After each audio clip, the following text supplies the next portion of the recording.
তাজনুর, বিক্ষোভরত শিক্ষকদের চুপ কর্মসূচি শুরু হয়েছে কিনা, শহীদ মিনারে কি কার্যক্রম চলছে এখন বিস্তারিত জানাবেন আমাদেরকে।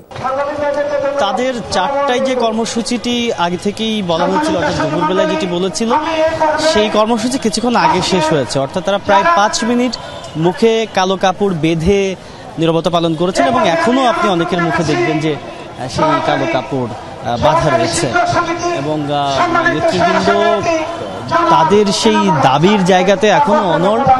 গতকাল ঠিক এই সময়টাতে, অর্থাৎ এখন তো প্রায় 4:30 বাজে, ঠিক 24 ঘন্টা আগে গতকাল বিকাল 4টার দিকে যেই পুলিশের সঙ্গে সংঘর্ষে যে ঘটনা ঘটেছিল শাহবাগে, সেই ঘটনার পরে এই যে তারা শহীদ মিনারে এসে অবস্থান নিয়েছে, সেই অবস্থান গতকাল রাত পেরিয়েছে এবং আজকে দিনভর তারা শহীদ মিনারেই রয়েছেন এবং দফায় দফায় শিক্ষক নেতা যারা রয়েছেন, সেই সমস্ত নেতারা এই শহীদ মিনারের যে বেদি, সেখানে তাদের যেই আনুষ্ঠানিক যে মঞ্চটি রয়েছে, সেখান থেকে বারবার করে তাদের দাবির পক্ষে নানান রকম স্লোগান, নানান রকম বক্তব্য তারা একটু পরপর দিচ্ছেন। একই সঙ্গে আমরা দেখেছি বিভিন্ন সংগঠনের তরফ থেকে সংহতি জানাতে শিক্ষকদের সঙ্গে এরই মধ্যে বিভিন্ন জন আসছেন, তাদের সঙ্গে কথা বলছেন এবং একটি বিষয় তারা বারবার করে বলার চেষ্টা করছেন, সেটি হচ্ছে তাদের যে দাবি, সেই দাবি, তাদের যৌক্তিক দাবি যত দ্রুত সম্ভব সরকার মেনে নেবেন, তত সেই দাবি মেনে নেওয়ার পরেই কেবলমাত্র তারা শহীদ মিনার ছেড়ে যাবেন। তার আগ পর্যন্ত আসলে এই কর্মসূচি চলবে। একই সঙ্গে আজকে সারাদিনে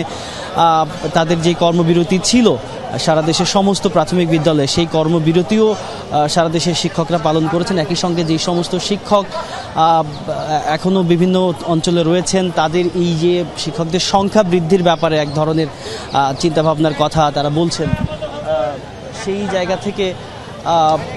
জায়গা থেকে তারা বলছেন যে এখনও যারা বিভিন্ন দেশের বিভিন্ন জায়গাতে রয়েছেন, বিভিন্ন স্কুলে পাঠদানের সঙ্গে যারা সম্পৃক্ত রয়েছেন, তারা যেন ঢাকায় আসেন এবং এই কর্মসূচি সফল করতে তাদের যে জনবল বৃদ্ধির যে ব্যাপারটি, সেই ব্যাপারটি যেন তারা খেয়াল রাখেন। একই সঙ্গে পরবর্তী কী কর্মসূচি তারা গ্রহণ করবে, সেই ব্যাপারে হয়তো কেন্দ্রীয় নেতৃবৃন্দ নিজেরা আলাপ করবেন, তারপরে হয়তো সেই কর্মসূচি তারা ঘোষণা করবেন।